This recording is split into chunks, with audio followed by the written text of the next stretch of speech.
دنیا سے جاتے ہوئے ہمیں یہ سبق دے کر کے جا رہا ہے کہ میں اس زمانے کے عالم میں اس دنیا کی رنگینیوں کو چھوڑ کر کے جا رہا ہوں. تو آج میرا جنازہ آپ پڑھنے کے لیے آئے ہوئے ہو، کل ہم اور آپ میں سے کسی کا جنازہ یوں ہی رکھا ہوا ہوگا اور پڑھا جا رہا ہوگا. اللہ نے اس دنیا میں انسانوں کو بھیجا ہے اپنی بندگی کے لیے، اپنی عبادت کے لیے، اور پاک پیغمبر صلی اللہ علیہ وسلم کے بتلائے ہوئے طریقوں پر زندگی بسر کرنے کے لیے ہمیں اس دنیا میں بھیجا ہے. تو ہم اور آپ دیکھ لیں کہ ہمارے اور آپ کے شب و روز کیسے گزر رہے ہیں، ہمارے لیل و نہار کیسا گزر رہا ہے، ہمارے دن کیسے گزر رہے ہیں، ہمارے اوقات کیسے گزر رہے ہیں. آیا دین شریعت کے مطابق گزر رہے ہیں یا شریعت کے خلاف گزر رہے ہیں، یا پاک پیغمبر صلی اللہ علیہ وسلم کی بتلائی ہوئی زندگی کے خلاف گزر رہے ہیں. حدیث مبارکہ میں نے آپ کے سامنے تلاوت کی ہے. پاک پیغمبر صلی اللہ علیہ وسلم نے ارشاد فرمایا کہ جو انسان اس دنیا سے مرتا ہے، جس حالت میں مرتا ہے، کل قیامت کے روز اسی حالت میں وہ اٹھایا جائے گا. ہم اور آپ اپنا محاسبہ کریں، اپنے نفس اور اپنے گریمان میں جانچیں ہمارے اوقات کیسے گزر رہے ہیں، ہماری زندگیاں کیسے گزر رہی ہیں.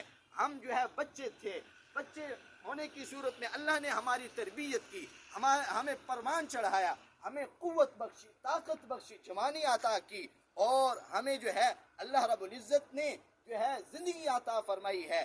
اتنا زندگی کا عرصہ گزر چکا ہے، بیت چکا ہے.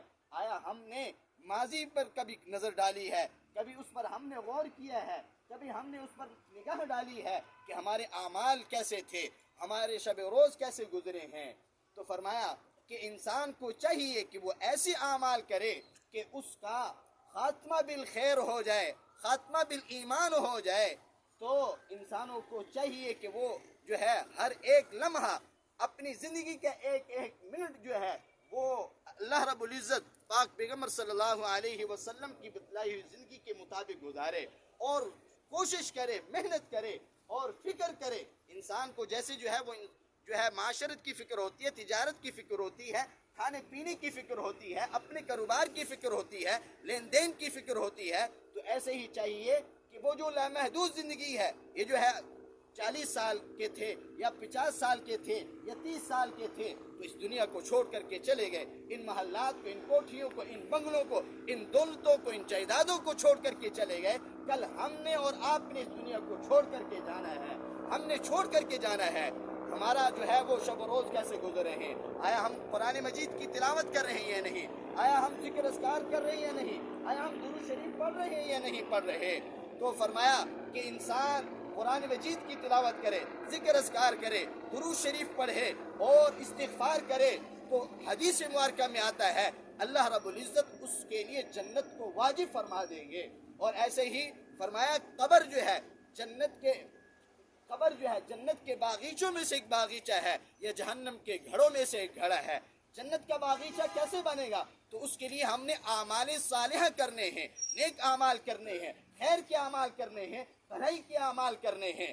اور فرمایا یہی قبر جنت کے گھڑوں میں سے ایک گھڑا ہے. جنت کے گھڑوں میں سے ایک گھڑا کیسے بنے گی؟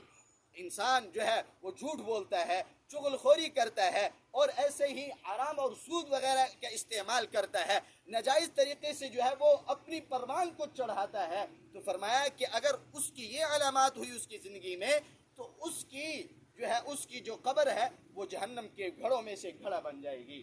تو اس لیے ہمیں اور آپ کو اس بات کا محاسبہ کرنا چاہیے کہ آخرت وہ ہماری منزل ہے، آخرت ہماری وہ مقصود ہے. ہم نے اللہ رب العزت کے ہاں پیش ہونا ہے، صحابہ اکرام رضی اللہ عنہم اجمعین کے سامنے ہم نے پیش ہونا ہے، اپنے آباء و اجداد کے سامنے ہم نے پیش ہونا ہے. آیا ہم ان کے سامنے اپنا چہرہ دکھانے کے قابل بھی ہوں گے یا نہیں ہوں گے؟